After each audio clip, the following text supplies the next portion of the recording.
মধ্যবিত্তরা সবসময় কিন্তু বুদ্ধি করে তাদের চলতে হয়, তাদেরকে বুদ্ধি করে বাজার করতে হয়, সব কিছুর হিসাব ঠিকমতো রাখতে হয়। এটাই হচ্ছে আসলে একটা মধ্যবিত্ত পরিবারের বাস্তবতা। হ্যালো এভরিওয়ান, আসসালামু আলাইকুম। কেমন আছেন সবাই? আশা রাখছি সবাই ভালো আছেন। সিদ্দিকাস কিংডম থেকে আমি আয়েশা সিদ্দিকা চলে আসলাম আপনাদের মাঝে। নতুন দিনে নতুন আরও একটি ভিডিও দেখার আমন্ত্রণ জানাচ্ছি। আশা রাখছি বরাবরের মতো আমার আজকের ভিডিওটি আপনাদের কাছে খুব ভালো লাগবে। আর যদি ভিডিওটা ভালো লেগে থাকে তাহলে একটা লাইক দিয়ে ভিডিওটি কন্টিনিউ করবেন।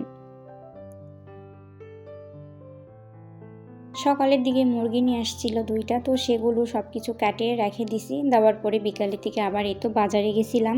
বাসায় আসলে তেমন কোনো তরি তরকারি ছিল না, তো যার কারণে ভাবলাম যে বিকালের দিকে বাজারে যাই, বাজার করে নিয়ে আসি। এখানে বাজার করতে করতে কিন্তু একদম সন্ধ্যা হয়ে গেছে, তো যাওয়ার পর এগুলো সব কিছু বাজার করে নিয়ে আসছি।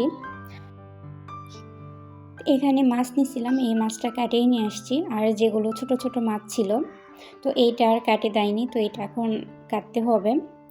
তো ভাবলাম যে আগে এই বাজারগুলো গুছাইয়ে রাখি, তারপরে মাছ কাটতে যাব। কিন্তু মাছ তো ততক্ষণে নষ্ট হয়ে যাবে, তাই বাজার কিছু গুছিয়ে রাখি আবার মাছ কাটতে যাই।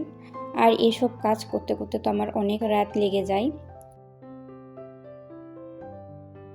বাজারে গিয়ে দেখি তো সবজির দাম মানে সব কিছুর দাম তো অনেক বেড়ে গেছে।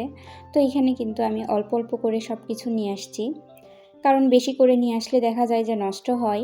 তাই অল্প করে নিয়ে আসছি কিছুদিনের জন্য, কারণ এই কাঁচা সবজিগুলো কিন্তু বেশি দিন রাখা যায় না, দেখা যায় যে কিছুদিন পর নষ্ট হয়ে যায়। তাই এখানে আমি অল্প করে নিয়ে আসছি, যাতে শেষ হলে আবার নিয়ে আসতে পারি।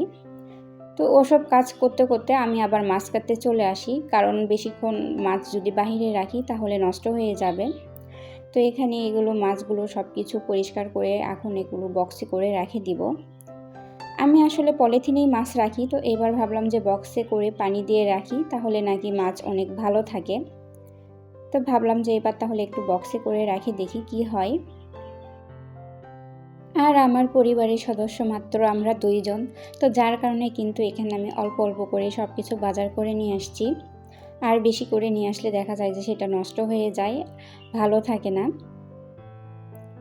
আর একটা মধ্যবিত্ত পরিবারে কিন্তু সব কিছু হিসাব নিকাশ করে আসলে বাজার করতে হয়, সব কিছু আসলে হিসাবের উপরেই রাখতে হয়। আসলে মধ্যবিত্ত সংসারে বুদ্ধি খাটিয়ে আসলে বাজার করা লাগে, তা না হলে যে বাজারের যে ঊর্ধ্বগতি মানে সব কিছুর দাম যেভাবে বাড়তেছে সেটার সাথে আসলে কুলে ওঠা সম্ভব হয় না। তাই আসলে এখানে বুদ্ধি করে সবসময় চলতে হয়। এইদিকে সবগুলো মাছ পরিষ্কার করা হয়ে গেছে, তো বক্সে করে কিন্তু মাছগুলো এখন ফ্রিজে রেখে দিলাম।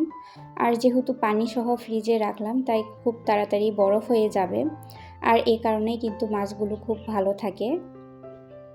কারণ অনেক সময় দেখা যায় যে বেশি দিন মাছ ফ্রিজে রাখলে মাছের কিন্তু একটা গন্ধ করে, আর এভাবে বক্সে করে পানি সহকারে রাখলে কিন্তু আর গন্ধ করে না। মাছগুলো ফ্রিজে রাখার পর বাদবাকি যেগুলো বাজার ছিল তো সেগুলো এখন আবার উঠিয়ে নিচ্ছি, কারণ এগুলো কাজ করতে করতে আমি আবার মাছ কাটতে গেছিলাম, তো যার কারণে আর এগুলো কাজ করা হয়নি। আর এসব কাজ করতে করতে কিন্তু আমার রাত 11টা বেজে গেছে, কারণ মাছ কাটতে কাটতে আমার অনেক দেরি হয়েছে। আসলে সেভাবে মাছ আমি কাটতে পারি না, আস্তে ধীরে কাজ করি, তো যার কারণে আর কি আরও বেশি দেরি হয়েছে। মাছ কাটতে হয়েছে আবার ধুতে হয়েছে, তো এসব মিলেই আর কি দেরি হয়ে গেছে। ভিডিওর মাঝে একটা কথা বলে নেই, আপনি যদি আমার চ্যানেলের আজকে নতুন হয়ে থাকেন আর আমার যদি ভিডিও আপনাদের কাছে খুব ভালো লেগে থাকে, চাইলে কিন্তু চ্যানেলটিকে সাবস্ক্রাইব করে দিতে পারেন। আর পাশে থাকা বেল বাটনটি অল অপশন চালু রাখবেন, তাহলে আমি ভিডিও ছাড়ার সাথে সাথে আপনাদের কাছে নোটিফিকেশান চলে যাবে, আপনারা সময় সুযোগ বুঝে আমার ভিডিওটি দেখে নিতে পারেন। আর ফেসবুক থেকে দেখে থাকলে পেজটিতে ফলো দিবেন। যারা এই কাজটি করেছেন তাদেরকে জানাই অসংখ্য অসংখ্য ধন্যবাদ। তো সব কিছু বাজার উঠানোর পর এখানে শাক ছিল, তো শাকগুলো আমি রাতেই এগুলো কাটে রাখলাম। এতে করে পরবর্তী দিনের কাজটাও কিন্তু আমার কাছে অনেক সহজ হয়ে যাবে। তো পরবর্তী ভিডিও দেখার আমন্ত্রণ জানিয়ে ভিডিওটি এখানেই শেষ করছি। সবাই ভালো থাকবেন।